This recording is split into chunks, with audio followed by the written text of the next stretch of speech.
Hi everyone, എല്ലാവർക്കും ഗീതാസ്വയിലേക്ക് സ്വാഗതം.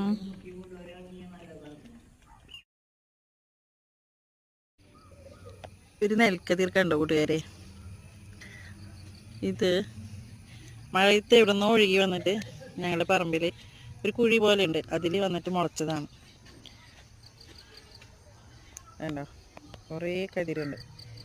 ഒരെണ്ണം താണ്ട് ഇവിടെ നിൽക്കുന്നുണ്ട്. അപ്പം ഞാനിന്ന് പുല്ല് വെട്ടിയപ്പോഴാണ് ഇത് കണ്ടത്. അപ്പോൾ പുല്ല് വെട്ടിയതിൻ്റെ അടുത്ത് ഞാൻ പറഞ്ഞു, ഇത് വെട്ടി കളയരുത്, അതവിടെ നിൽക്കട്ടെ എന്ന്.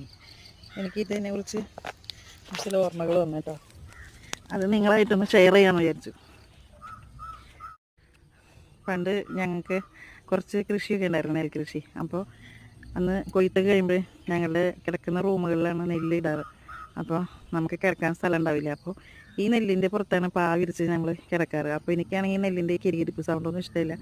അപ്പം ഞാൻ വിഷമിച്ചവരെന്ന് പറയുമ്പോൾ എൻ്റെ അച്ഛൻ പറഞ്ഞിരുന്നു, നിങ്ങൾക്ക് ഇതിപ്പോൾ ഇതിൻ്റെ വില അറിയില്ല, നിങ്ങൾ സമ്പത്തിൻ്റെ പുറത്താണ് കിടക്കുന്നത്.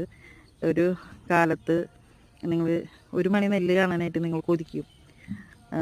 ഇതെല്ലാവർക്കും കിട്ടുന്ന ഭാഗ്യമല്ല നെല്ലിൻ്റെ പുറത്ത് കിടക്കുന്നത്. നിങ്ങളതൊരു സന്തോഷമായിട്ടാണ് പറയണ്ടേ. അങ്ങനെ എൻ്റെ അച്ഛൻ പറഞ്ഞിരുന്നു. അപ്പോൾ ഇപ്പോൾ ഒരു നെൽമണിയൊന്നും നമ്മൾ കാണാറില്ല, ആരും കൃഷി ചെയ്യുന്നില്ല, ഞങ്ങളുടെ നിലമൊക്കെ വിറ്റുപോയി. ഇപ്പോൾ ഇത് കണ്ടപ്പോൾ എനിക്ക് എൻ്റെ അച്ഛനെ ഓർമ്മ വന്നു. എൻ്റെ അച്ഛൻ ഇപ്പോൾ ജീവിച്ചിരിക്കുന്നില്ല. 22 വർഷം എൻ്റെ അച്ഛൻ ഞങ്ങൾ വിട്ടു പോയിട്ട്. അപ്പോൾ എനിക്ക് ആ ഓർമ്മകളൊന്ന് ഷെയർ ചെയ്യണമെന്ന് തോന്നി, അതാണ് ഞാൻ പറഞ്ഞത്. അപ്പോൾ ഇതിനെ ഞാൻ വളർത്താമെന്ന് വിചാരിക്കുന്നത്. കതിരായിട്ട് എനിക്ക് കിട്ടുകയാണെങ്കിൽ അവിടെ കെട്ടി തൂക്കിയിടാം.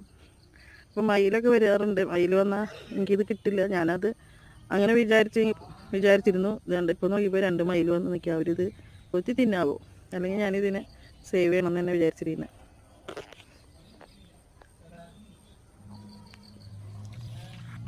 ഇതിനെ മൂത്ത് തുടങ്ങി. Thank you for watching.